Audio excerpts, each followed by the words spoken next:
देवतुल्य आइयो, माँ शक्ति।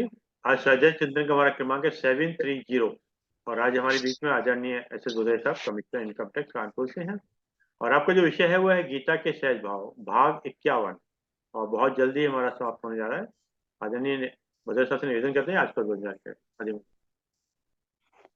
आदरणीय शर्मा साहब, देवऋषि साहब, नेब साहब, चौधरी साहब, सबको सादर प्रणाम करते हुए गायत्री मंत्र से आज की चर्चा का आरंभ करेंगे।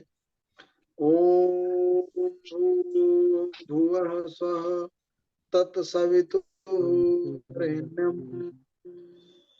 भर्गो देवस्य धीमहि धियो यो नः प्रचोदयात्। तो वस्तुतः हम लोगों ने ऐसा संकल्प किया था कि 18वें अध्याय के माध्यम से गीता में जो भी जिस भी तरीके के कंसेप्ट उसके पहले के अध्यायों में आए हैं उनके बारे में विचार विमर्श करने की कोशिश रहेगी। और हम लोग 46वें श्लोक तक पहुंच गए थे। 41वें से लेकर के 45वें 44वें श्लोक तक विविध तरीके के साइकोटाइप्स, ब्राह्मण, क्षत्रिय, वैश्य, शूद्र, जो भी जिस भी तरीके के साइकोटाइप्स हैं, जो कि स्वभाव से विचार, जो भी जिनकी मन है स्थिति जिसमें आनंद प्राप्त करती है, जिसमें अपना परम उत्थान समझती है, उसी के आधार पर उसका वर्ण निर्धारित होता है और वो उसी में अपनी परम सिद्धि प्राप्त कर सकता है और प्राप्त कर लेता है। और ये कंसेप्ट भी डायनामिक है, ये कोई स्टैटिक कंसेप्ट नहीं है। कोई भी व्यक्ति योद्धा बन सकता है। ज्यादातर युवावस्था में, बाल्यावस्था में जिनके अंदर एक तेज हो, जिनके अंदर एक मनोभाव हो, वो योद्धा होते हैं।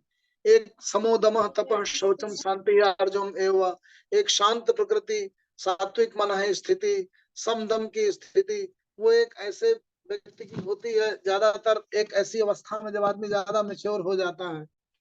और फिर सेवा भाव या कैसे गौरक्षमाणिक जन, तो ये कोई ऐसा नहीं है कि कोई जातिगत आधार पर उस समय व्यवस्था थी। ये स्वभाव के अनुसार इसका निर्धारण होता है। ऐसी परिकल्पना गीता में मिलती है।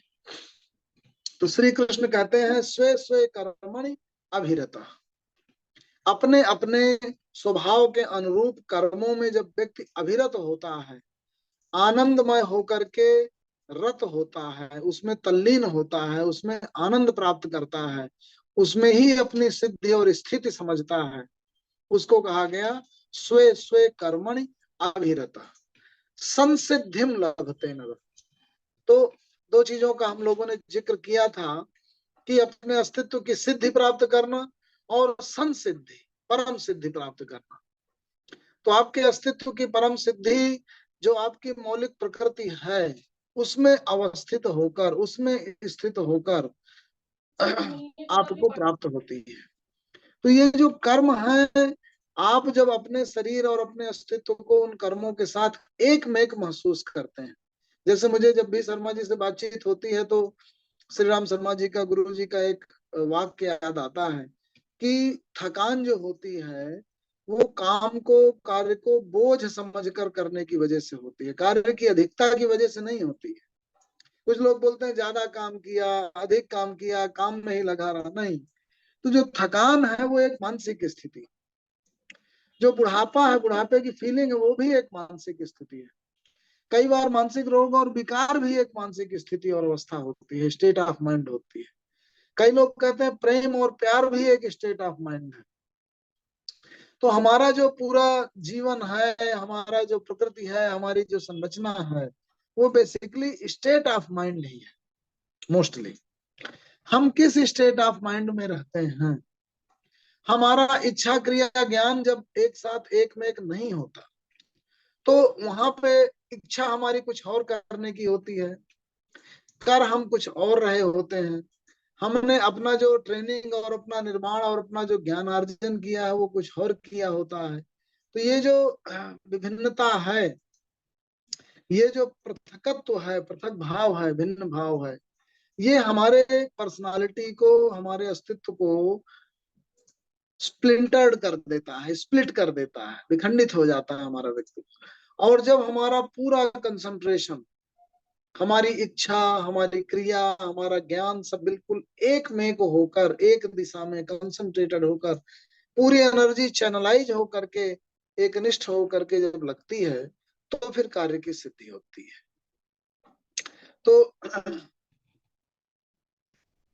ज्ञान दूर कुछ क्रिया भिन्न है, इच्छा कैसे पूरी हो मन की, एक दूसरे के न हो सके, ये विडंबना है जीवन की। तो जो आधुनिक मानव है उसके जीवन की विडंबना यही है कि ज्ञान कुछ और है, जानकारी किसी और चीज की है, क्रियाएं हम कुछ और कर रहे हैं और इच्छित हमारा कुछ और है। तो उसको चैनलाइज करना, उसको एक ही दिशा में आगे बढ़ाना और ले जाना और सतत उसी में मानसिक रूप से इमर्स्ड फील करना। आपके और आपके क्रिया के बीच में वो विभिन्न न रह जाए, वो भेदभाव ही मिट जाए, आप एक में हो जाए अपनी क्रिया के साथ, मानसिक रूप से और शारीरिक रूप से और भावात्मक रूप से। तो फिर उस क्रिया में जो निखार आता है, उससे जो आनंद लब्धि होती है, वही आपके अस्तित्व की सिद्धि है। ये है क्रिया का आनंद। फिर काम अलग नहीं होता आपके अस्तित्व से, वो आपके व्यक्तित्व का अंग बन जाता है, फिर उससे बोझ नहीं होता।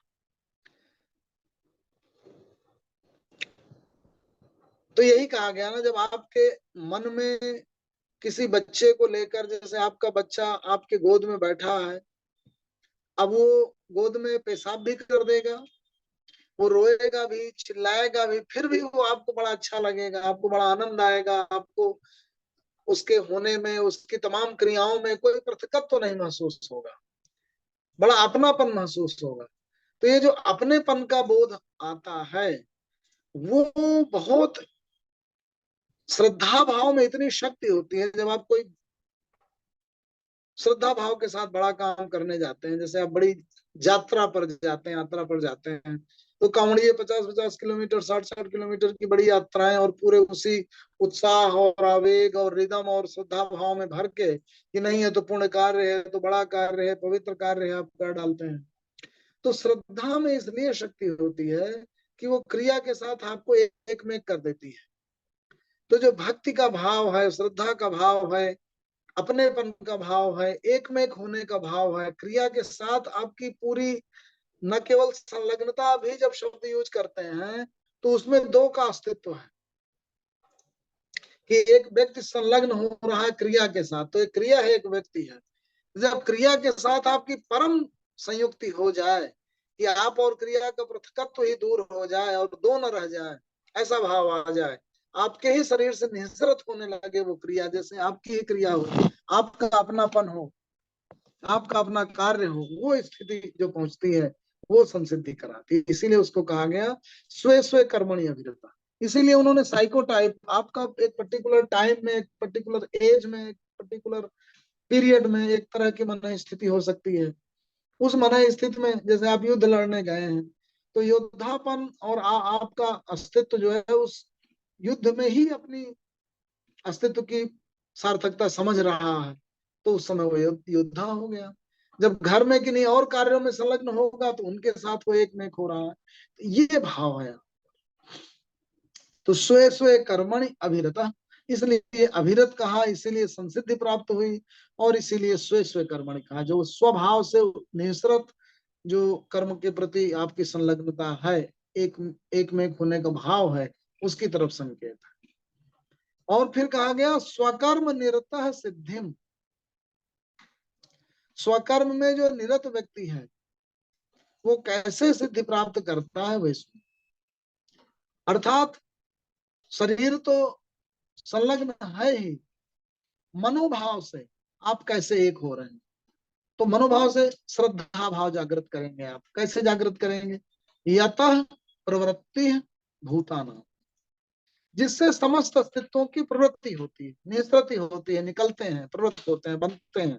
यतः प्रवृत्ति भूतानां येन सर्वम इदम ततम, वही इस पूरी प्रकृति में व्याप्त है, जो इस पूरी प्रकृति में व्याप्त है, जो भी अदृश्य पदार्थ, अदृश्य शक्ति, अदृश्य ऊर्जा, उसी से समस्त भूतों की अस्तित्वों की निःसृत हो रहे हैं, प्रवृत्ति हो रही है, बन रहे हैं। सृजित हो रहे हैं। स्वकर्मणा तम अभ्यर्च्य, हम अपने कर्म से उसकी अभ्यर्चना करते हैं। सिद्धिम विन्दति मानव, और उनकी अभ्यर्चना करके हम सिद्धि को प्राप्त करते हैं। तो प्रकृति में, सृष्टि में एक निर्माण कार्य चल रहा है, बृहद लेवल पर एक निर्माण की प्रक्रिया चल रही है। और जो आपको विनाश होता दिखे वो भी एक किसी अग्रिम निर्माण की प्रक्रिया का एक चरण है, क्योंकि जब तक एक टूटेगा नहीं एक नया बनेगा नहीं, तो वही पदार्थ रूपांतरित होकर के कुछ नया सृजित करेंगे। तो इस सृष्टि में लगातार कुछ न कुछ सृजित होने की जो निरंतर प्रक्रिया चल रही है, उधर आपकी दृष्टि जाए और आप ये सोचें कि यतः प्रवृत्ति भूतानाम, जिससे समस्त अस्तित्वों की, सजीव निर्जीव जो भी दिख रहा है बन रहा है। अब क्या दिख रहा है और बन रहा है?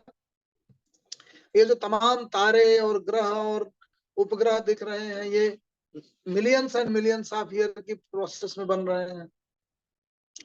अब जो तमाम सारे पर्वत आदि बन रहे हैं, नदियां बन रही हैं, जो तमाम प्लेटें खिसक रही हैं और बहुत सारे कॉन्टिनेंटल शिफ्ट्स हो रही हैं, कॉन्टिनेंट्स बन रहे हैं, ये एक प्लेनेट के अंदर बन रहे हैं।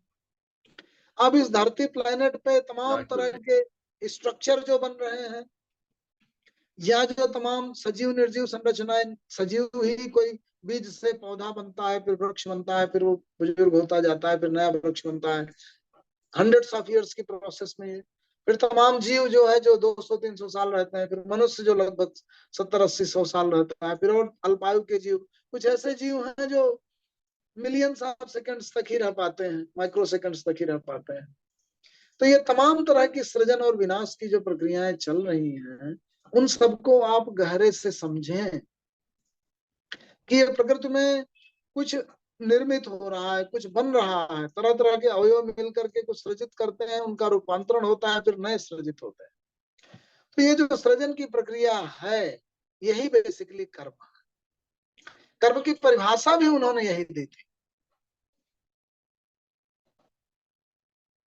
अक्षरम ब्रह्म परमम स्वभाव अध्यात्म उच्यते, भूत भावोद्भव करो विसर्ग कर्म संगीता। देखिए 8वें अध्याय में आइए और 3रे श्लोक पे जाइए। कृष्ण ने पूछा था, कृष्ण से अर्जुन ने पूछा था, 8 महद प्रश्न पूछे थे।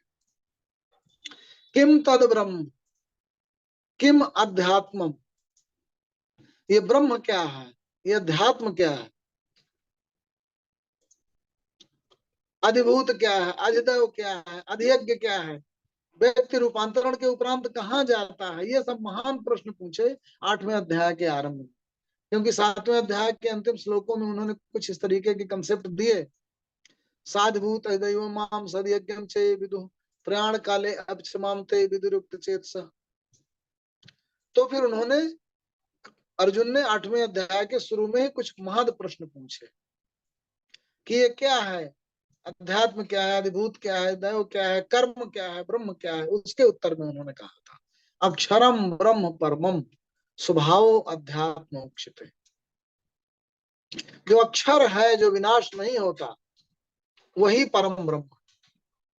और वो क्या है, एक तरीके की एनर्जी है जो समस्त सृष्टि में ऊर्जा के रूप में संचरित हो रही है, कॉन्शसनेस के रूप में हर जगह व्याप्त है, एक चेतना के रूप में हर जगह। अक्षरम ब्रह्म परम स्वभाव अध्यात्म उच्यते, स्वभाव ही अध्यात्म।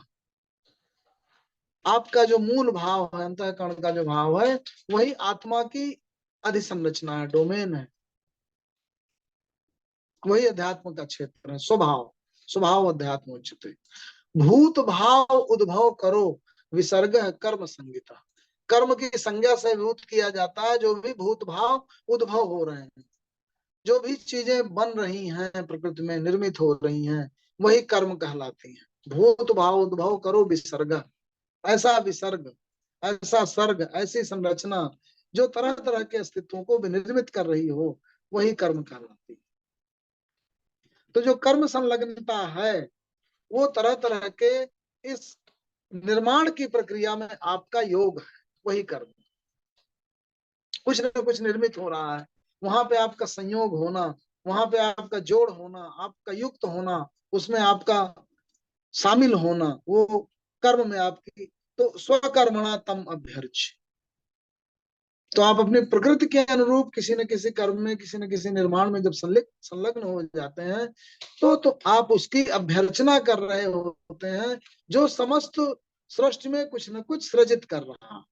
यतः प्रवृत्ति भूतानां येन सर्वमिदं ततम्, वही सब जगह व्याप्त है, उसी से कुछ न कुछ सृजित होता है। कितनी सुंदर संकल्पना है कर्म की, कोई न कोई चीज विनिर्मित हो रही, कुछ न कुछ विखंडन भी किसी न किसी निर्माण की प्रक्रिया का एक अंग है, ऐसा भाव है। और उस निर्माण में हम क्यों न शामिल हों। हमारा अस्तित्व तभी सार्थक होगा जब आप किसी न किसी निर्माण के अंग बनेंगे, किसी न किसी ऑर्गेनाइजेशन के अंग बनेंगे, किसी न किसी विचार के अंग बनेंगे, किसी न किसी निर्माण की प्रक्रिया के, संरचना की प्रक्रिया के, निर्मित के अंग बनेंगे। यही जो है भाव है।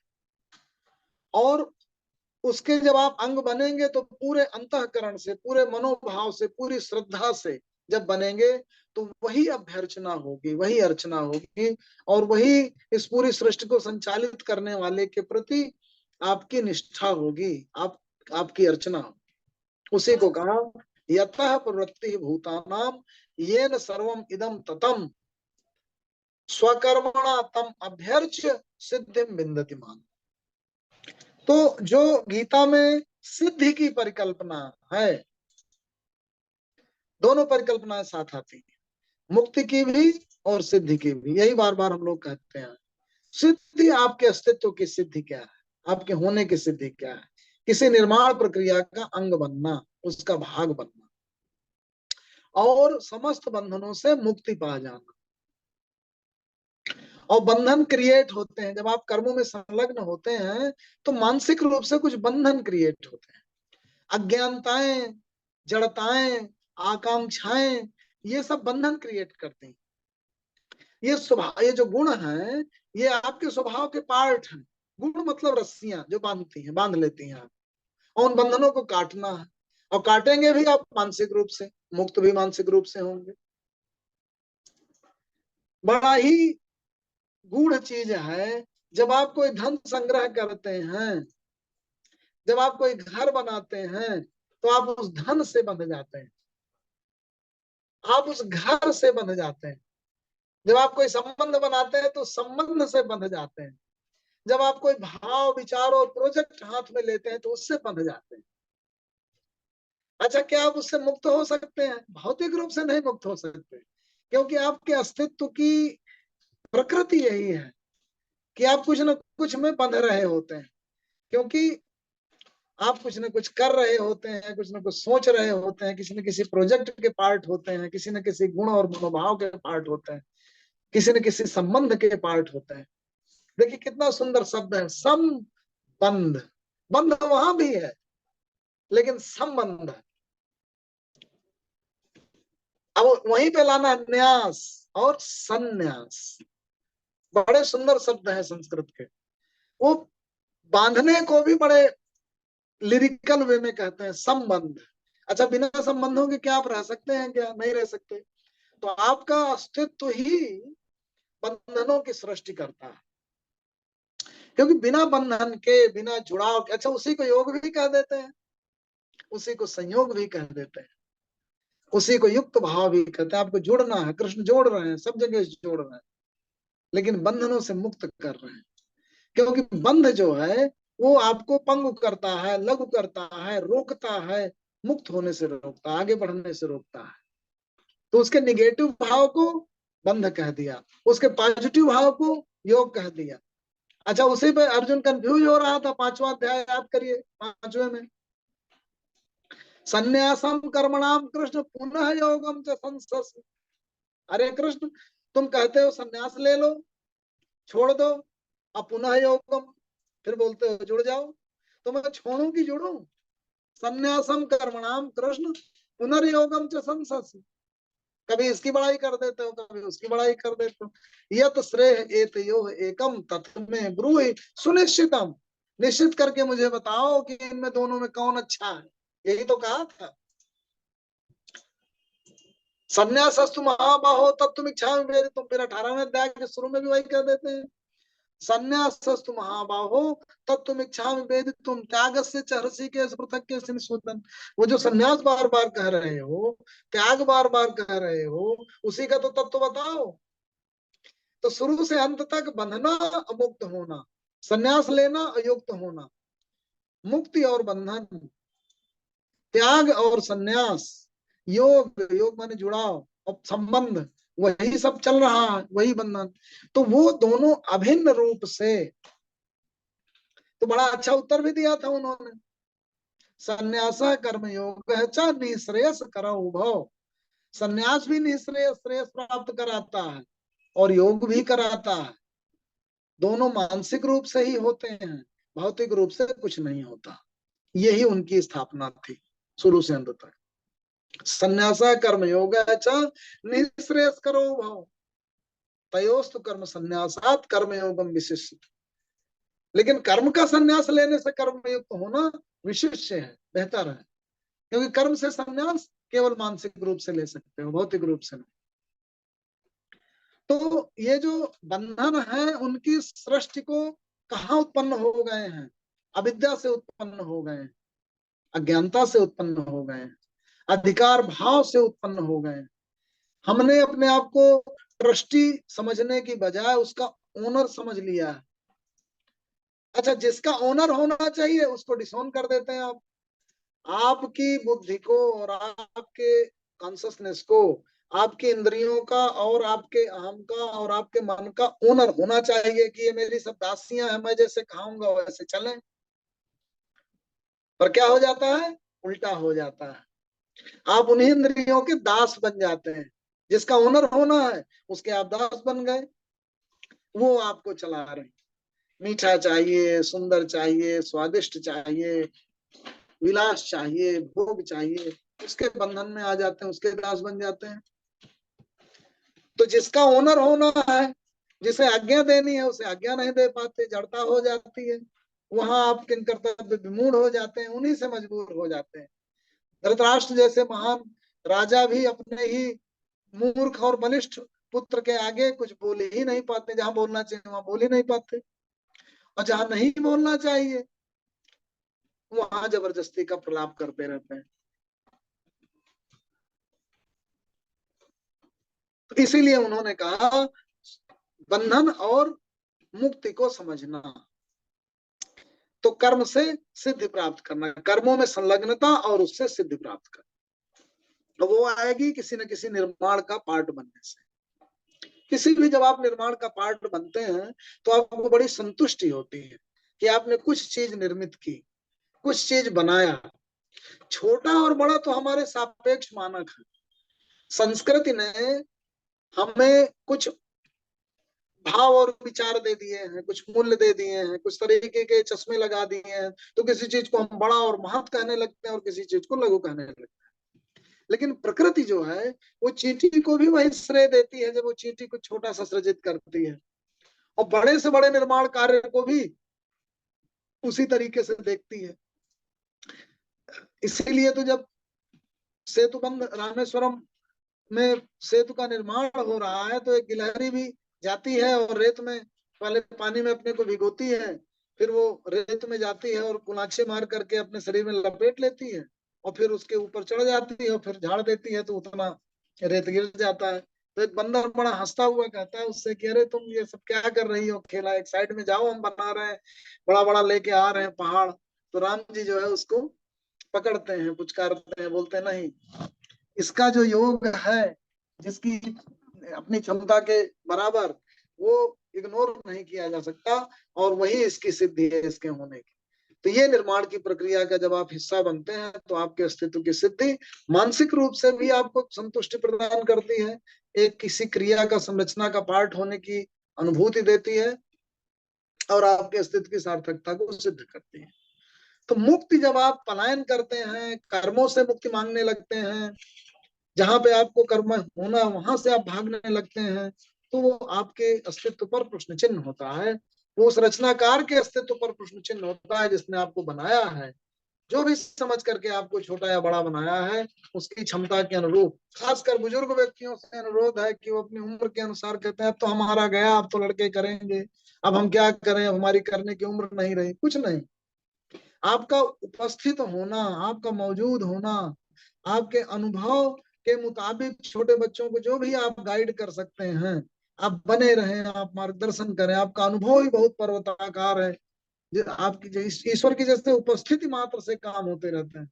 वैसे बुजुर्गों का ज्ञान संलग्न हो करके जब एक मार्गदर्शन दे देते हैं तो बड़े बड़े काम सिद्ध हो जाते हैं। जब राम को जो है बड़ा संदेह हुआ तो जामवंत ने जो है बूढ़ा हो गया था, है ना, तो हनुमान जी से कहते हैं कि मैं तो जब अपने यौवन में था तो 6 घड़ी में तो मैं पूरे ब्रह्मांड के कितने चक्कर लगा देता था, लेकिन आज कुछ नहीं कर सकता। लेकिन जब उन्होंने राम की निराशा के बाद उन्होंने उनसे कहा आराधन का दृढ़ आराधन से दो उत्तर, तुम बरो विजय संयत प्राणों से प्राणों पर, तो राम जी को तो एक मार्गदर्शन मिल गया। तो ये होता है, एक निराश और हताश आदमी के लिए उस बुजुर्ग आदमी के अनुभव ने एक सही समय पर एक ऐसी सही चीज कह दी कि ज्ञान दृष्टि मिल गई और शक्ति की आराधना करने लगे और फिर से युद्ध में जुड़ गए। तो ये होती है शक्ति। ये लाखों वानरों की सेना मिल करके भी, जिसमें कितना यौवन था, यूथ था, शक्ति थी, उत्साह था, लेकिन उस जामवंत का मुकाबला नहीं कर पाए जिसने राम को भी मार्गदर्शन दिया। ये होती है बुजुर्ग आदमी के अनुभव की उपस्थिति की महत्ता। लाखों लाख आदमी उस बुद्धि को, उस ज्ञान को रिप्लेस नहीं कर सकते। तो अस्तित्व की सार्थकता उस उत्साह के साथ अगर है जो अपेक्षित है, तो फिर डेफिनेटली आपका अस्तित्व सिद्ध है, किसी भी उम्र में, किसी भी वय में, किसी भी शक्ति के साथ, कैसे भी। तो कृष्ण क्या कहते हैं, श्रेयान स्वधर्मो विगुण। इसीलिए कम अच्छा दिखते हुए भी जो स्वधर्म है वो श्रेयस्कर है। श्रेयान स्वधर्मो विगुण। अब स्वधर्म क्या है? स्वधर्म स्वभाव स्वकर्म का निर्धारण आपकी प्रकृति के अनुरूप आपकी खुद की जो बुद्धि और कॉन्सियसनेस करती है, वही आपका स्वधर्म, जो आपकी प्रकृति से निःसृत हो रहा हो, जो आप जीवन भर जिस चीज को करते आए हो। लॉन्ग टर्म में जब आप इंट्रोस्पेक्शन करेंगे तो आपको स्वधर्म स्वकर्म स्वभाव खुद दिखने लगेगा कि ये है आपका स्वभाव। कहाँ आपको आनंद आ रहा है, कहाँ आप ज्यादा सार्थक हैं और अच्छे ढंग से किसी चीज को कर पाते हैं, वो कुछ समय के बाद उसके सबसे बेहतर निर्धारक आप ही हैं।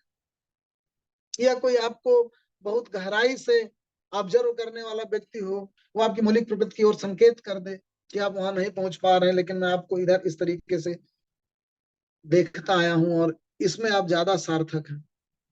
तो श्रेयान स्वधर्मो विगुणा पर धर्मात् सुनुष्ठिता। अच्छा, grass always looks greener on other side.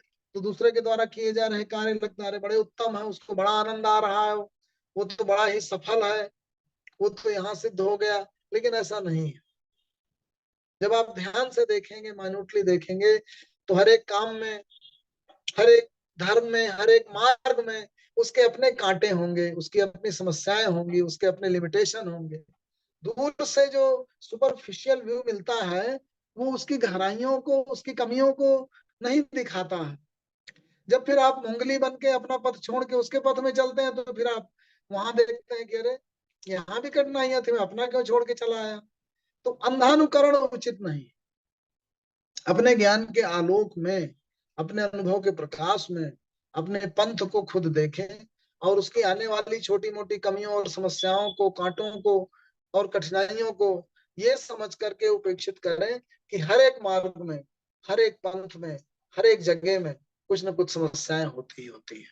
इसीलिए पर धर्मात् स्वनुष्ठिता संकेत यहाँ पे उसी ब्रॉड मार्ग की ओर है कि दूर से जब आप किसी चीज को देखेंगे तो परधर्म जो दूसरे का मार्ग है, जो दूसरे का रास्ता है, दूसरे के गुणधर्म है, वो जरूर लगेगा कि अच्छा है, लेकिन और अपना वाला लगेगा कि आपको अपनी सारी समस्याएं, सारी कठिनाइयां, सारे कांटे मार्ग के ज्यादा बड़े हो करके दिखेंगे क्योंकि आपके ज्यादा नजदीक हैं। लेकिन आप ये ध्यान रखें कि हर एक मार्ग में कांटे हैं और कठिनाइयां। अपने वाले ज्यादा बड़े होके उभर करके दिखते हैं, दूसरे के कांटे कठिनाइयां कम दिखती हैं, उनकी सफलताएं ज्यादा दिखती हैं। इसलिए श्रेयान स्वधर्मो विगुण। परधर्मात् स्वनुष्ठिता, बहुत अच्छी तरीके से भी करके जो दूसरा अच्छा दिखे वो अच्छा नहीं। स्वभाव नियतम कर्म कुर्वत न आपनोति किल्बिषम्, अपने स्वभाव के अनुरूप जब आप कर्म में संलग्न होते हैं तो फिर आपको किसी तरह के किल्बिष, पाप या ऐसी चीजें, दोष नहीं लगते जो कि आप सोचते हैं। क्यों? क्योंकि दोष क्या है? दोष आपका जो है वो रिदमिक, जो जब आप नहीं रह पाते प्रकृति के साथ, अपनी सराउंडिंग के साथ, जहां समस्या उत्पन्न होती है, जहां विकृति उत्पन्न होती है, वहीं पे दोष उत्पन्न हो रहा, फॉल्ट लाइन क्रिएट हो रही। आप रिदमिक नहीं, आप हार्मोनिक बैलेंस में नहीं है, वही समस्या उत्पन्न हो जा रही है। लेकिन जब आप स्वभाव के अनुरूप चलते हैं तो फिर उस तरीके की समस्या उत्पन्न नहीं होगी। अगर दिखेगी तो वो बहुत छोटी मोटी होगी जो दूर हो जाएगी। इसीलिए कहा गया सहजम कर्म कौन्ते, सहज कर्म, तो सहज रूप से आपकी प्रकृति से मेल खाता हो, रिदमिक हो। सहजम कर्म कौन्ते सदोषमपि न त्यजेत, ऐसा लगेगा कि उसमें थोड़े बहुत दोष हैं लेकिन उसको छोड़ना नहीं चाहिए। सर्वारंभा ही दोष हैं, क्योंकि जितने भी आरंभ हैं, जितने भी कर्म हैं, वो कुछ न कुछ दोष से युक्त होते हैं। जैसे कोई भी अग्नि जो है वो धूम रहित नहीं होती, जहां भी अग्नि जलेगी थोड़ा बहुत धुआं निकलेगा। असक्त बुद्धि सर्वत्र, तो इतनी बातें उन्होंने कर्म के लिए कह दी। स्वभाव को पहचाने, स्वधर्म को पहचाने, स्वकर्म का निर्धारण करें, अर्थात स्वभाव, स्वधर्म और स्वकर्म में विचार करें। उसके बाद कर्म को ही उस ईश्वर की अभ्यर्चना समझें, जो आपका स्वाभाविक कर्म है वही ईश्वर की अभ्यर्चना है। क्योंकि वो जिसने ब्रह्मांड को रचा है, जो सब जगह व्याप्त है, जिससे समस्त अस्तित्व निःसृत हो रहे हैं, जिसने आपको भी रचा है, वो आपसे यही अपेक्षा करता है कि उसके निर्माण प्रक्रिया में आप संलग्न हो जाए। तो ये तो रही कर्म और सिद्धि की बात। आपके अस्तित्व से जो भी रिदमिक कर्म है उसके साथ रिदमिक होने की बात। अब आइए मुक्ति की बात में। जब आप ऐसा करेंगे, संसार में कर्ममय होंगे, तो कुछ न कुछ बंधनों की सृष्टि होती चलेगी। उन बंधनों से मुक्त होना होगा। अविद्या से, अज्ञानता से, जड़ता से, विलासिता से, संबंधों, नकारात्मक संबंधों से, उनसे मुक्त होते रहना, बच के रहना।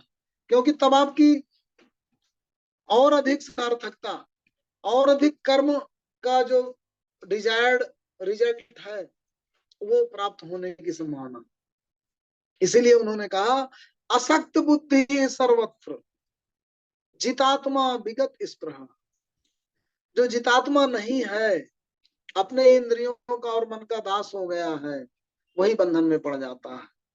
जो बुद्धि हर जगह अटैच्ड हो जाती है, आसक्त हो जाती है, वो बंधन क्रिएट करती है। इसीलिए उन्होंने कहा असक्त बुद्धि सर्वत्र, चारों तरफ बुद्धि की अशक्तता को, अनासक्तता को, कि कहीं आसक्त न हो जाए, अटैच न हो जाए, ये सुनिश्चित करना। तो बुद्धि को कहीं अटैच न होने दे, जित आत्म रहे, अर्थात अपने आप को तो जीते ही रहे। आप अपने से ही हारते हैं, अपने इंद्रियों से हारते हैं, अपने ही मन से हारते हैं, अपने ही ईगो से हारते हैं, उससे जीतते रहें। और असक्त बुद्धि सर्वत्र जितात्मा विगत स्पृहा, स्पृहाएं बहुत आती हैं। स्पृहा आकांक्षा, आकांक्षाओं से विगत हो जाए।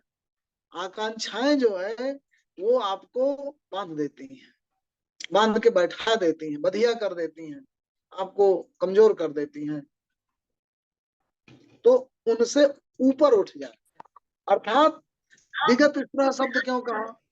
विगत स्पृहा शब्द भी बहुत समझदारी से यूज किया गया है। स्पृहा खत्म नहीं हो सकती, क्योंकि मन और इंद्रियों का जो मौलिक नेचर है, प्रवृत्ति है, वो स्पृहा का। अर्थात आपके अंदर आकांक्षा जागृत होगी ही होगी, क्योंकि जब इंद्रियां लगातार किसी काम में आनंद लेंगी और जुड़ेंगी तो ध्यायतो विषयान पुंसः संगतेषु उपजायते, संगात संजायते कामः और कामात क्रोध विजायते। काम अर्थात कामना की उत्पत्ति संग से। अध्याय तो विषयान पुंसः संगते शुभ जाते। जब आप बार बार ध्याएंगे किसी चीज को तो उस चीज से आपकी आसक्ति हो जाएगी। तो इंद्रियां बार बार चीज को तो रिपीट करती ही हैं। मुंह आपका बार बार खाता है, आंखें बार बार आपकी देखती हैं, हाथ आपके बार बार करते हैं, तो आसक्त होने की तो बहुत संभावना है। तो बार बार आप करते हैं इसलिए तो स्पृहा तो होगी, इच्छा तो जागृत होगी। तो इच्छा से मुक्त नहीं हो सकते, इच्छा से विगत हो सकते हैं। अब विगत भी बड़ा सुंदर शब्द है। गत होना माने कहीं जाना, पहुंचना। आगत होना कहीं आना। तो आगत और गत से एक बड़ा सुंदर शब्द है विगत। अर्थात कहीं पहुंच गए आप, अब पहुंच के उससे ऊपर उठ गए। अर्थात आकांक्षा जागी, आकांक्षा की स्थिति में आप पहुंचे, स्पृहा जागी, आप पहुंचे, गत स्पृह हो गए और फिर विगत स्पृह हो गए, उससे ऊपर उठ गए। ये होता है विगत स्पृह। अर्थात आकांक्षाओं से मुक्त होना संभव नहीं है, आकांक्षाओं से विगत होना, उससे ऊपर उठना संभव है। अर्थात आपके अंदर आकांक्षाएं उठ रही हैं, फिर भी आपकी बुद्धि उसको समझा दे रही है। जैसे पिता के अंदर भाव आ रहा है कि मुझे मिठाई खानी है, लेकिन बच्चों को भी खिलाना है, तो पहले बच्चों को खिला दें। तो भाव उठा, क्योंकि आपके अंदर तो मन है, कल्पना है, भाव है, माँ है आप, पिता है आप, पर आप बच्चों को ज्यादा जरूरी है, वो करा के आप ऊपर उठ गए। तो आज तो ये है विगत स्पृहा की स्थिति। उसी को कहा आपूर्यमाणम अचल प्रतिष्ठम समुद्र मापः प्रविशन्ति यद्वत्। अर्थात तो समुद्र में तमाम नदियों का पानी आ करके गिर रहा है, अर्थात नदियां सूख नहीं रही, अर्थात आपकी इंद्रियां चल रही, इंद्रियां क्रियाशील हैं, इमेजिनेटिव हैं, आप जागृत हैं, कॉन्शियस हैं, आप इस संसार में जी रहे हैं, लाइवली हैं, आप मर नहीं गए हैं, उदासीन नहीं हो गए हैं, आप जिंदा हैं, जीवंत हैं, जागृत हैं, लेकिन आपकी बुद्धि उनसे भी ज्यादा स्ट्रांग है। ये कहने का मतलब, अर्थात बुद्धि ज्यादा स्ट्रांग है और वो इंद्रियों को कंट्रोल में रखती है। तो सुंदर स्त्री को देख करके भावना की जागृति होगी, लेकिन फिर आप समझदारी से अपने आप को समझाएंगे कि नहीं, कहाँ आपको जाना है, अगम में गमन नहीं करना है। ये है। तो असक्त बुद्धि सर्वत्र जितात्मा विगत स्पृहा नैष्कर्म्य सिद्धिम परमा में बड़ा सुंदर शब्द नैष्कर्म्यता। एक होता है निकम्मापन, न काम करना,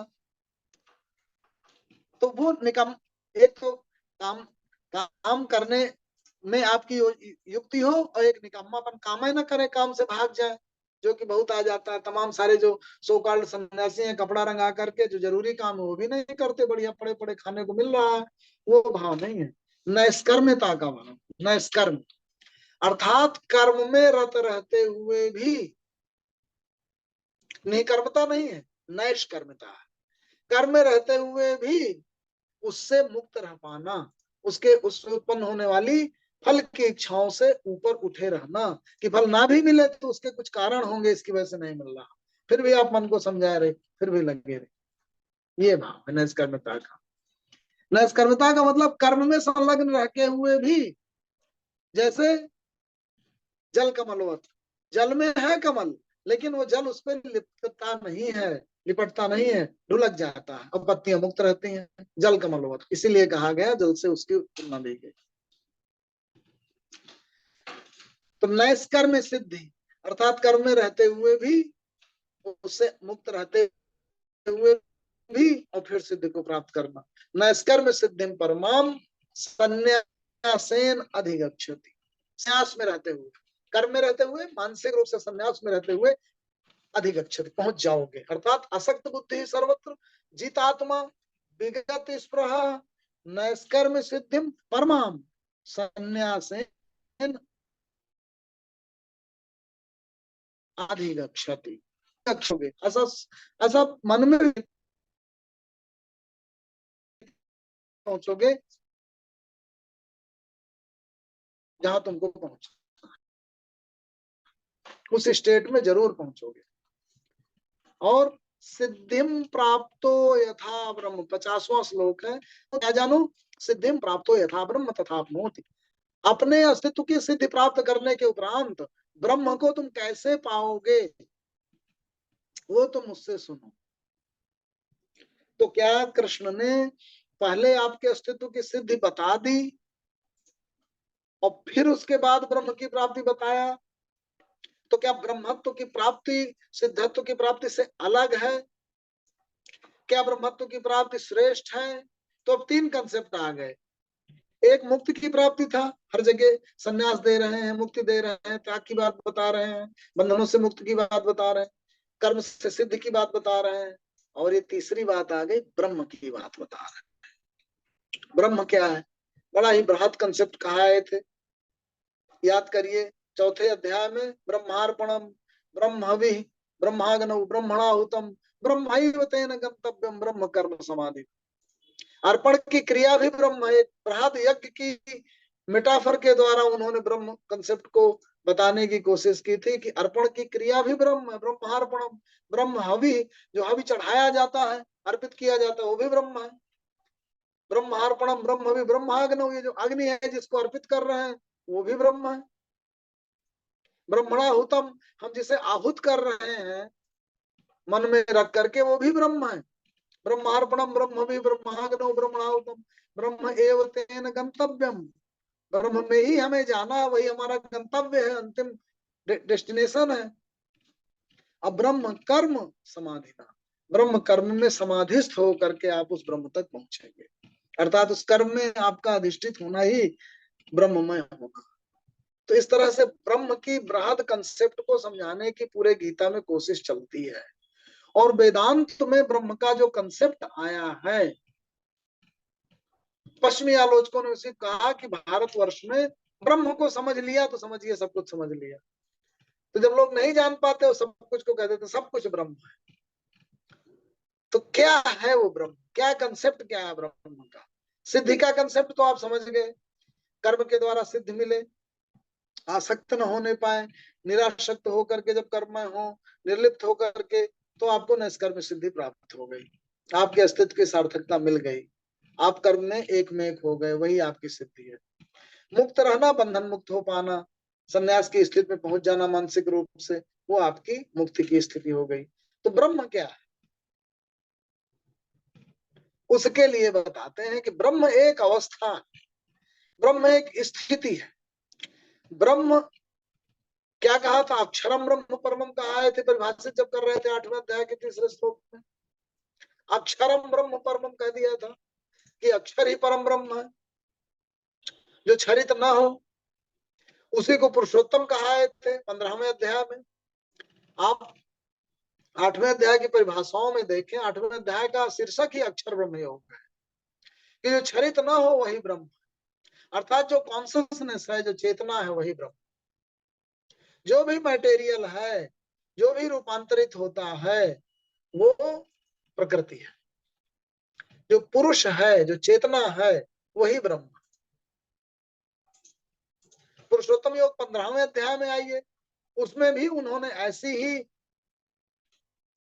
हमेशा स्थिर रहने वाली चीज को, जो कभी परिवर्तित नहीं होती, उसी को पुरुषोत्तम कहा था, उसी को ब्रह्म से अभिहित किया था। तो उस कंसेप्ट तक, उस ब्रह्म तक, उस स्थिर वाली अवस्था तक कैसे पहुंचा जाए, वो उन्होंने कहा सिद्धिम प्राप्तो यथा ब्रह्म तथाप्नोति समासेनैव कौन्तेय निष्ठा ज्ञानस्य या परा। ये ज्ञान की परा निष्ठा है, इसको मैं संक्षेप में तुमसे कौन्तेय कहूंगा। अर्थात ब्रह्म को ज्ञान की परा निष्ठा कहा गया, अर्थात ज्ञान का जो डेस्टिनेशन है वो ब्रह्म। आपकी जो जानकारी की स्थिति है, अर्थात संक्षेप में अगर समझें तो जो भी आपकी कॉन्शसनेस है, ज्ञान के जितने भी अंग हैं, कॉग्निटिव नॉलेज हुआ, बुद्धि का नॉलेज हुआ, आपकी रेशनल अंडरस्टैंडिंग हुई, आपकी इंटेलिजेंस हुई, या परसेप्शनल कॉग्निशन हुआ, जो भी आपकी फैकल्टीज ऑफ माइंड हैं, जो भी आपको जड़ से अलग करती हैं, और आपके अंदर कॉग्निजेंस आता है, आपके अंदर इंफॉर्मेशन आती है, नॉलेज आती है, पावर ऑफ डिस्क्रिमिनेशन आता है, विजडम आती है, विवेक आता है, जिसको कहते हैं निर्क्षीर बुद्धि अलग कर देता है, जो निर्क्षीर विवेक, क्या सही है क्या गलत है का भेद करता है। जितनी भी फैकल्टीज, उस पर बड़ा विचार हुआ है भारतीय दर्शन में। बुद्धि को अलग कहा, ज्ञान को अलग कहा, समझ को, अंडरस्टैंडिंग को अलग कहा, प्रज्ञा को अलग कहा। तो ये सब जो है उसकी जो परम निष्ठा है, पहुंच है, वो ब्रह्म। अर्थात जहां तक आपका, आपकी समझ, आपकी अंडरस्टैंडिंग आपको ले जाती है, वो सब कुछ ब्रह्म। उसको मैं संक्षेप में कहूंगा, कृष्ण ऐसा कहते हुए आगे बढ़ते। तो अब देखिए वो क्या है, कैसे उस ब्रह्म की स्थिति में पहुंचेंगे। बुद्धया विशुद्धया युक्त, विशुद्ध बुद्धि से युक्त हो जाइए। अर्थात आपकी जो पावर ऑफ डिस्क्रिमिनेशन है, विवेक है, शक्ति जो आपकी बुद्धि सही गलत का भेद करने वाली, वो विशुद्ध हो जाए, जब कहीं आसक्त ना हो, शुद्ध हो, एकदम विशुद्ध। विशुद्धया बुद्धया विशुद्धया युक्त, उससे युक्त हो जाइए। धरति आत्मानम नियम में चाह, अपनी जो धरती है उसको अपने आप के द्वारा ही नियम में डिसिप्लिन करिए। अब जब अष्टांग योग की बात आती है तो मैं बार बार इसमें सोचने की बात करता हूँ। 8 अंगों में जब शुरू करेंगे, यम, नियम, आसन, प्राणायाम, प्रत्याहार, धारणा, ध्यान, समाधि। तो धारणा क्या है, ध्यान क्या है, और फिर समाधि की अवस्था क्या है, इससे आपको ये चीज समझ में आ जाएगी। देखिए जो बर्तन है, जहां चीजें धरी जाए, रखी जाए, धरी जाए, धरती इसीलिए कहा गया धरा, जहां सब कुछ धरा हो रखा हो, वही धरती से शब्द आया है। जहां सब कुछ धरा जाए, जो सब कुछ धारण करे, वही धर्म, वही धरती है। तो ये जो बर्तन है, जो पृथ्वी है, जो धरा है, उसी को वही धारण करती है। तो जो आपका, आपकी जो धरती है, जहां सब चीजें रखी गई हैं, उसको जब आप सम्यक करते हैं तो आप धारणा की स्थिति में होते हैं। अर्थात बर्तन को जब आप ठीक तरह से रखते हैं, वो धारणा होती है। धारणा और ध्यान का अंतर मैं बता रहा हूं। अब उस धारणा में, बर्तन में धारा क्या है, मन। धरती में मन बैठा है, अब मन चंचल है। सोचिए जैसे पानी डाल रहे हो आप, तो जब आप बर्तन को ठीक कर लिए तो आपकी धारणा ठीक हो गई, और जो पानी डाल रहे हैं उसको ठीक से डाल लिए, वो ध्यान हो गया। मन, मन कई जगह जाता है, इधर उधर जाता। तो बर्तन का सुधारना, अर्थात अधिसंरचना को और सुपर स्ट्रक्चर को सुधारना, वो धारणा होती है। और उसमें जो जो बैठा हुआ है, मन को, इंद्रियों को, इन सबको जब संतुलित किया जाए, एक जगह रखा जाए, वो ध्यान। ये धारणा और ध्यान का अंतर। और जब धारणा को भी सुधार लिया और ध्यान में स्थित हो गए, मन को भी ठीक जगह बैठा दिया, तो समाधि की अवस्था में आप पहुंच जाते हैं। समाधिष्ठ होना, सम आधिष्ठ होना, अर्थात बिल्कुल बैलेंस होकर के अच्छी तरह से, जैसे फ्लेम जलती रहती है निर्वात में, एकदम बिल्कुल शुद्ध। दीपक को सुधार लिया तो धारणा हो गई, फ्लेम को भी ठीक से सुधार लिया, ठीक तरीके से कि फ्लिकर ना करे, वो ध्यान हो गया। धारणा भी हो गई, ध्यान हो गई, और दोनों एक दूसरे के साथ मिलकर के जब पूरे को इंटीग्रेटेड रूप में संभाल लिया, वो अवस्था जो है वो समाधि की अवस्था हो। तो कुल मिलाकर के यहाँ पे उन्होंने कहा, बुद्धया विशुद्धया युक्त, विशुद्ध बुद्धि से युक्त होकर, धरति आत्मानम नियम में चाह, धरती को अपने आप के द्वारा ही नियमित कर लो। और क्या करो, शब्द आदीन विषयान त्यक्त्वा, जो तमाम इंद्रियां हैं, 11 इंद्रियां, 11वीं मन है और 10 इंद्रियां हो गई, उनका राजा हो गया। तो शब्द आदि विषय, अर्थात ऑब्जेक्ट ऑफ सेंसेस, विषय, वो उनको प्रभावित करते हैं, उनको भी अच्छी तरीके से त्याग दो। जो विषय है, इंद्रियों के जो विषय है, उनको त्याग दो। शब्द आदीन विषयान त्यक्त्वा, राग द्वेषो विदुस्सेचा, राग और द्वेष ही उसको बांधते हैं, इन इंद्रियों को। तो जब त्यागोगे, तो जैसे कछुआ सब तरह से अपने अंगों को समेट लेता है, यथा सर्वगतम सोच में आप आकाशम नोपलिप्यते, अर्थात जैसे कछुआ सब तरह से अपने अंगों को समेट लेता है, वो त्याग हुआ। अपनी सराउंडिंग से आपका जो राग और द्वेष होना था, जुड़ाव या उनसे प्रतिक्रिया भाव उत्पन्न होना था, वो जब आपकी इंद्रियों में उत्पन्न ना हो, अर्थात आपकी इंद्रियां और मन अच्छी तरह से राग और द्वेष से, विदुष से अलग हो जाए, तो शब्द आदीन विषयान त्यक्त्वा, शब्द आदि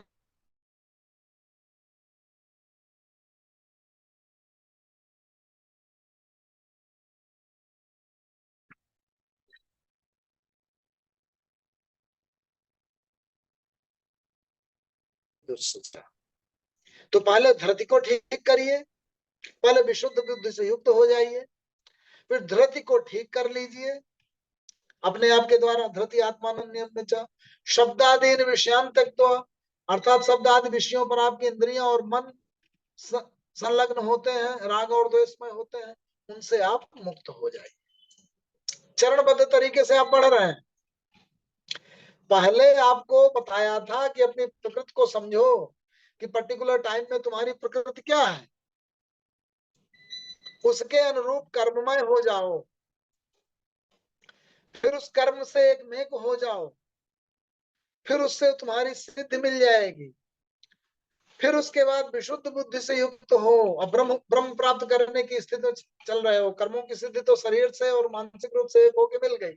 अब ब्रह्मों के प्राप्त करने की जब प्रक्रिया में चल पड़े तो बुद्धि को शुद्ध कर लो, धृति को नियमित कर लो, शब्द आदि विषयों से मुक्त हो जाओ। फिर क्या करो? विविक्त सेवी, अर्थात बहुत ज्यादा एकांतवास। विविक्त सेवी का मतलब हुआ लिविंग इन सॉलिट्यूड। तो एकांत फिजिकल एकांत की बात नहीं चल रही कि पहाड़ों में चले जाइए, इसी समाज के अंदर यहीं पे जो चारों तरफ के शोर जो है जिसको कहते हैं,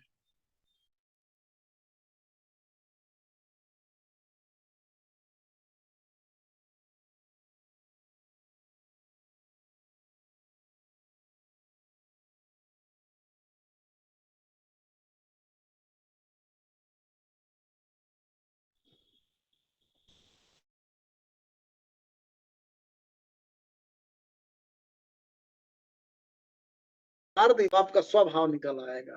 तो ध्यान के द्वारा आप क्या करते हैं कि प्रकृति और प्रवृत्ति से मेल नहीं खाते, उनको प्याज और अंत में आपका स्वभाव मिल जाता है, निर्मल भाव है।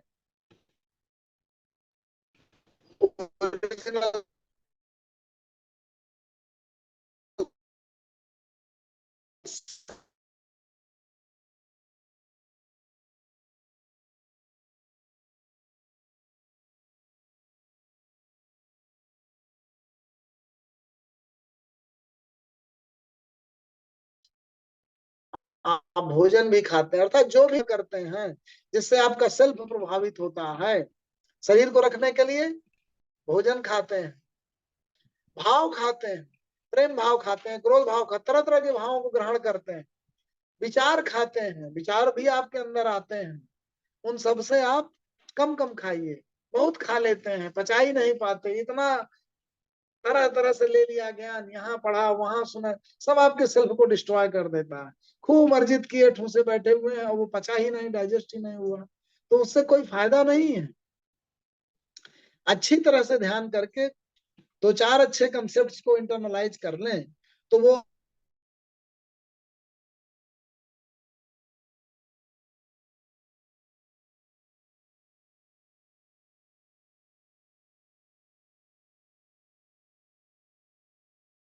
कोई तत्व ही नहीं है अंदर का सार्थक।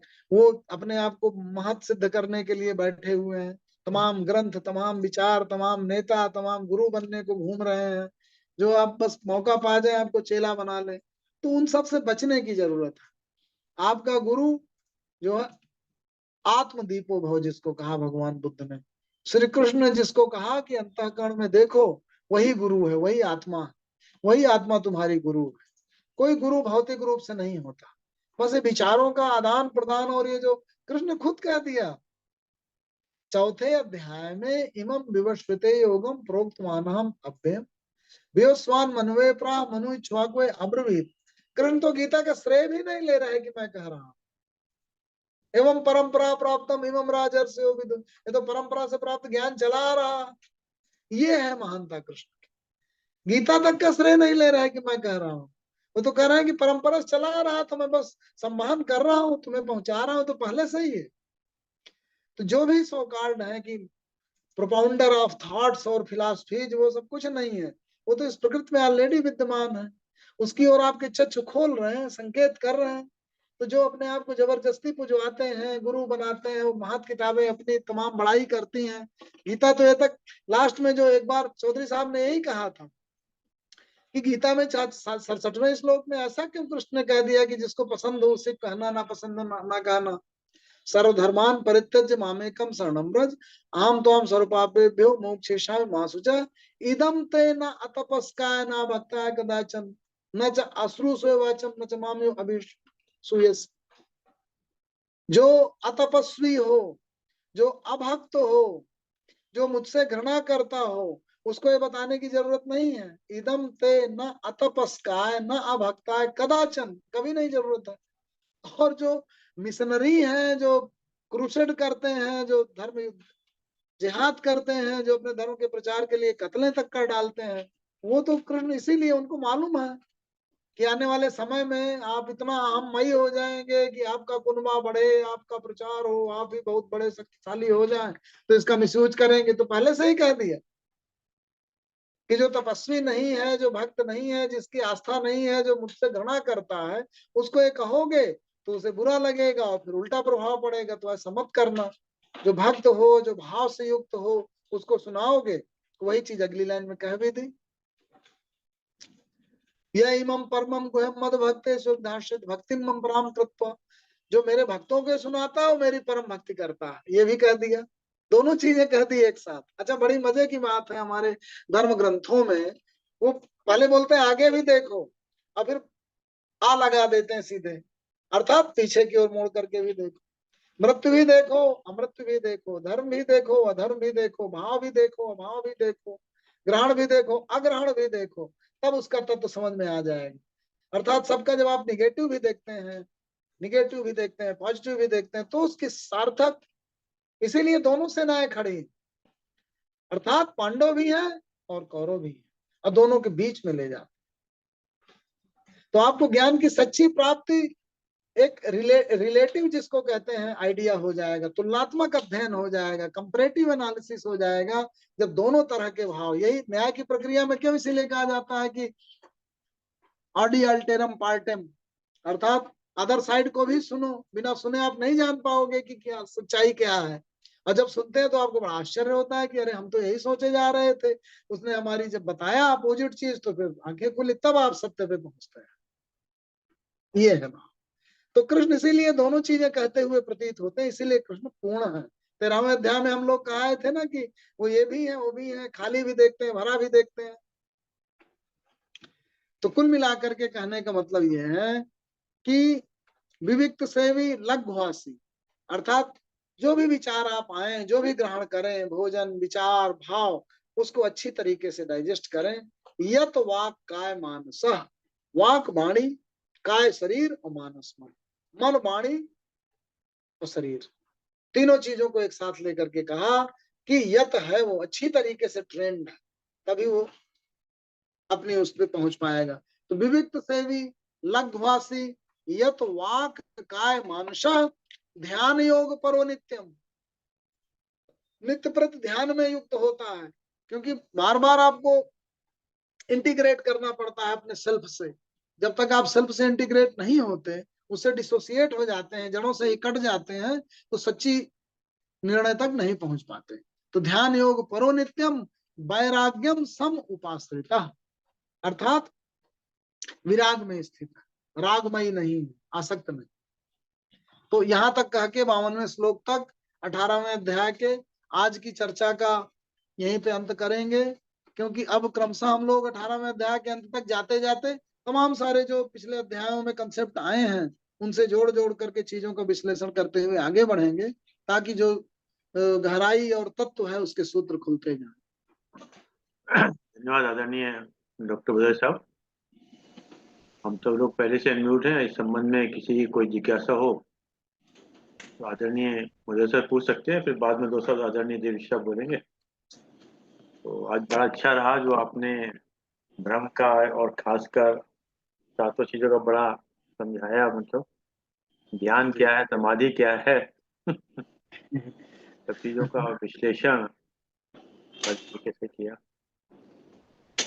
चलिए, तो किसी कोई और जिज्ञासा हो। अच्छा बताइए, तो आज हम सोच रहे थे कि जैसे जीवन है, तो जीवन में जब कभी हम लोग एक ही डायरेक्शन में चलते हैं, जैसे कोई जॉब कर रहा है या प्रोफेशनल है, तो वो सोचता है कि बस प्रोफेशन करें, फाइलें आए, काम करें, पैसा आए, बच्चों का एजुकेशन। तो यानी कि लगता है कि पूरा जीवन कहीं ना कहीं या तो क्लाइंट के लिए या परिवार के लिए ही निकल गया। अपने ऊपर क्या है, मतलब मैं कौन हूँ, मैं क्यों आया था, क्यों आया हूँ, क्या चाहिए, उस पर फोकस बड़ा कम हो पाता है कई बार ना। जी। हम्म। इसीलिए जो पराज्ञान है,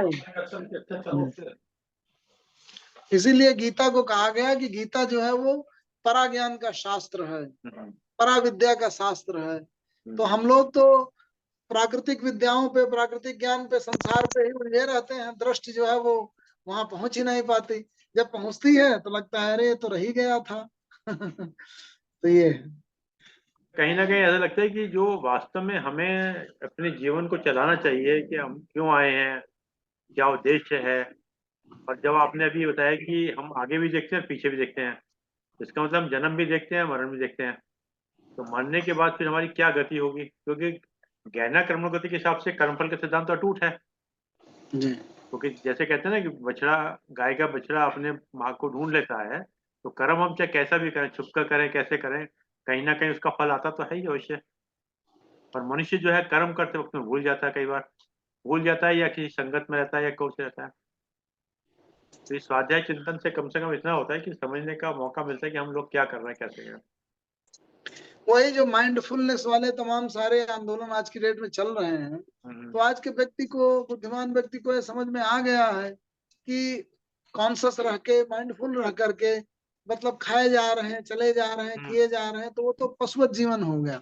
तो जब आप माइंडफुल हो जाए, अपनी एक एक एक्टिविटी को, अपने एक एक निर्णय को, अपने एक एक गंतव्य, हर चीज को, मार्ग को जानने लगे, अच्छे से समझने लगे, और जब समझ कर चलें और जिए एक एक चीज को, एक एक क्रिया को, तो वही माइंडफुल लाइफ है। वही आपके अस्तित्व की सार्थकता तक आपको जोड़े रखता है और सुनिश्चित करता है। तो ये जो तमाम आजकल माइंडफुल मूवमेंट चल रहे हैं, और जो योग आदि के द्वारा उस स्टेट ऑफ माइंड में आपको ले जाते हैं, उसके लिए तमाम सारे गुरु और ये सब तमाम चल रहे हैं। तो वो उनका उद्देश्य यही है, और वो अच्छे हैं। मतलब पहले ये सब चीजें छिपाई रखी गई, तो आम आदमी तक सुलभ नहीं थी। अब इस युग में लोगों ने सबके साथ शेयर करना, और तमाम तो बहुत अच्छे अच्छे शास्त्र खुल के आ रहे हैं इंटरनेट के माध्यम से। तमाम विदेशों में भी चलने वाले जो मूवमेंट हैं और क्रियाएं हैं, और जो इस तरीके के विचार हैं, वो सब आ रहे हैं, तो उससे सब लोग लाभान्वित भी हो रहे हैं। वो तमाम धर्मों में हैं भी, वैसे पर्पज यही था उन धर्मों का। पर वो फिर वो अपने मार्ग से भटक गए, और फिर वो क्रूसेड चलने लगे, और जिहाद चलने लगे, फिर धर्म का प्रचार चलने लगा, फिर वो कपड़े पहनना ही धर्म माना जाने लगा, उस तरह की क्रियाएं किया जाने धर्म माना जाने लगा। जबकि पर्पज उसका यही था कि आप अपने आप को, अपने स्टेट को, अपने कर्मों को, सबको समझ सकें, माइंडफुल रह सकें, फिर ऐसा जीवन जी सकें जिससे आपको अपने जीवन की सिद्धि और सार्थकता मिले, समझ में आए, और आप पशुवत भर ना रहें। यही भाव रहता था, वो भाव खो गया था। अब इस युग में यूं कहें कि वो सब भाव आ गए हैं। ये सब हम लोगों का सौभाग्य है कि इस युग में सब विचार चल रहे हैं, और उससे लोग लाभान्वित हो रहे हैं। बहुत अच्छा, आदरणीय देवेशी साहब।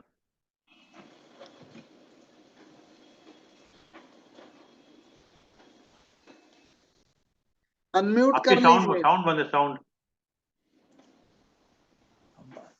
प्रणाम डॉक्टर साहब। बहुत आनंद है, जो जो आप वाइंड कर रहे हैं, बिल्कुल जैसे सारांश दिया है, जैसे कृष्ण जी ने सारांश दिया, बिल्कुल वैसे ही उसी भाव से आप आगे पहुंच रहे हैं। लगता है बिल्कुल निचोड़ अंत में आ जाएगा हमारे हाथ में। और आपने जी एक बड़ी अच्छी बात जो कही है भाई, अलग अलग तरह के नहीं, कुछ एक 4-5 मुक्ते लेके जी उन्हीं पे चलो तो उसको हजम कर पाओगे। बहुत जी कुछ इधर उधर लेके आदमी भटक जाता है। हम भी ऐसे बहुत कुछ सुनते हैं, इधर चारों उपनिषद सुन लेंगे, वो भी सुन लेंगे, कौन सा वो ले जो एक नीति का ज्ञान है, 4-5 चीजें उन्हीं को लेके हजम कर ले, वही काफी होता है। जी और आपने बहुत एक गजब की जो शुरू से ही स्वभाव की बात की है, स्वकर्म स्वभाव से, और साथ ही उसमें आपने कह दिया सहज से।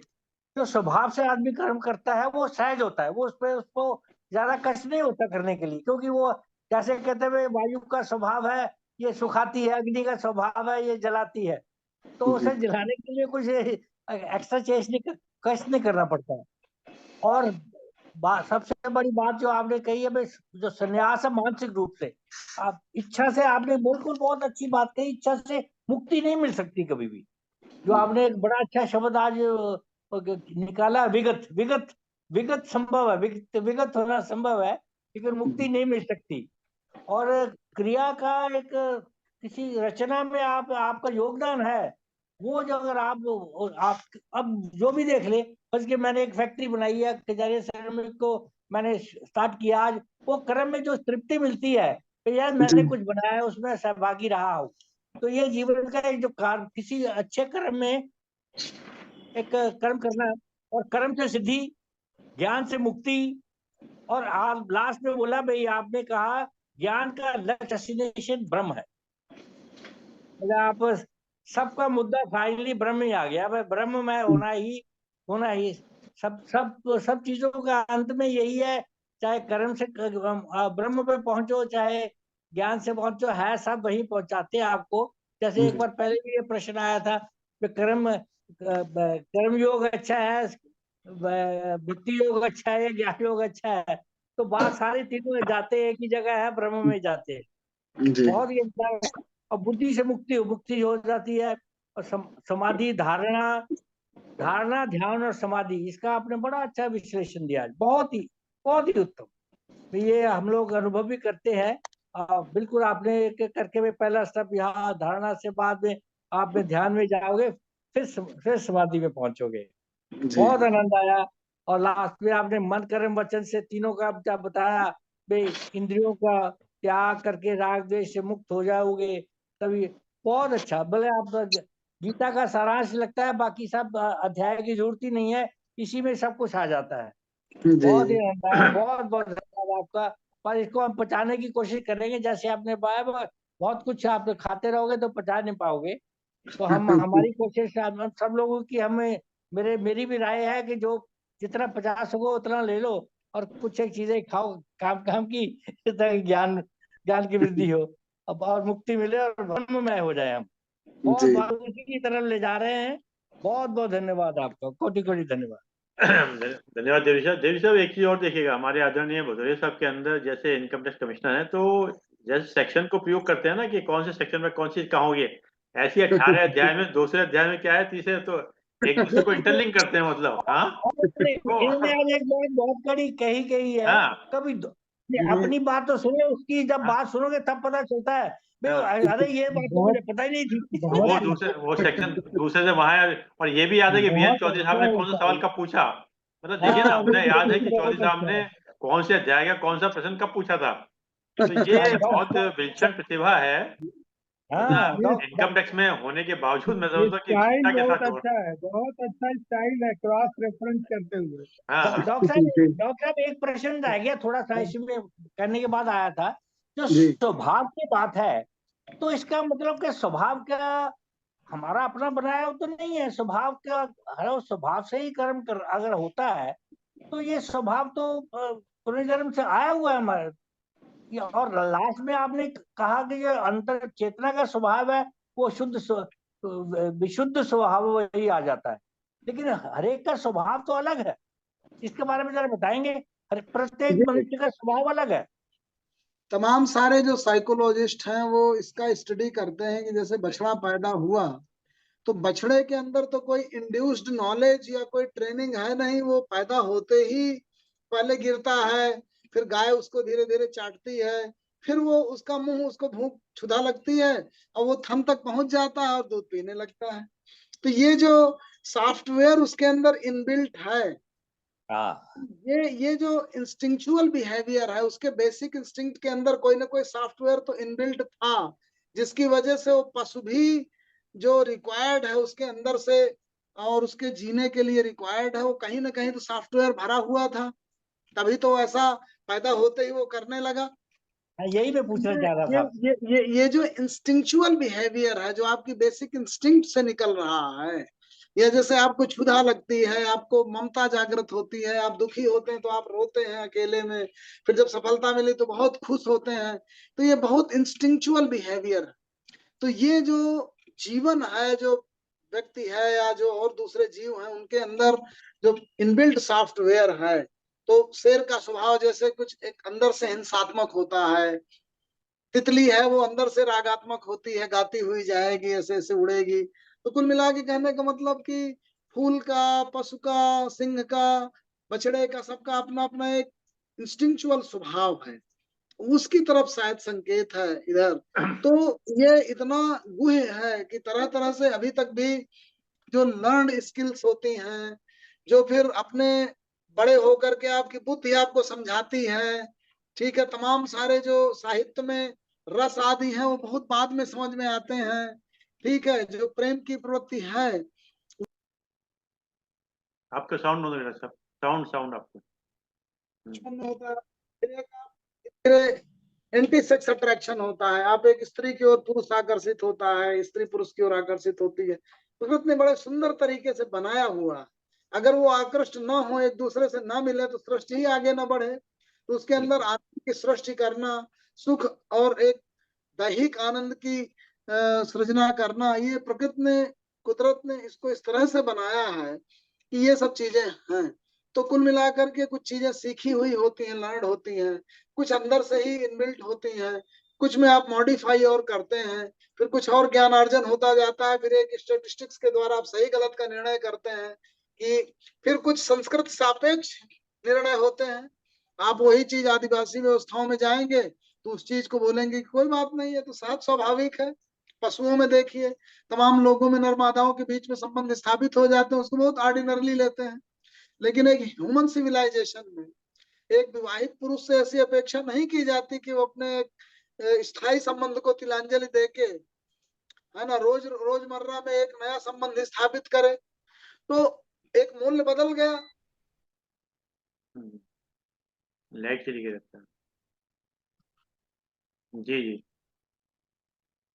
चलिए सर, लाइट गिविंग दृश्य सर, लाइट चली गई ना, है ना। स्वभाव है, उसको खोजे और देखे और उससे अपने आप को अलाइन करे और फिर आगे।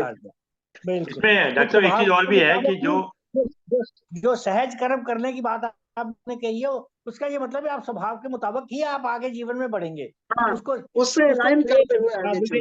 यह विवेक से सुधर सीधा रास्ते, ठीक रास्ते, उसमें निपुणता है, उसमें और कर्म सिद्धि, कर्म से जैसे सिद्धि मिली, उसमें निपुणता लेते लेते ही उस हद तक पहुंच जाएंगे। लेकिन बड़े आप जाएंगे स्वभाव की तरफ, ये बात पक्की है जो आप इससे ये पता चलता है।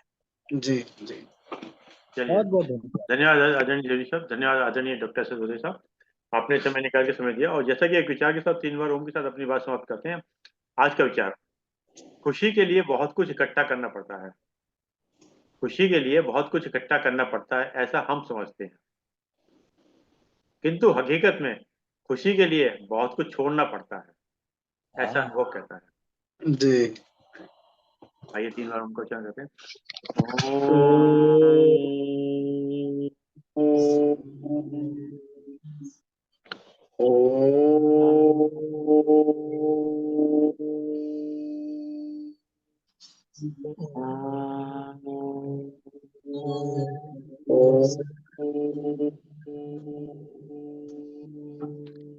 शांति शांति शांति शांति। सभी प्रणाम, सदा प्रणाम, सदा।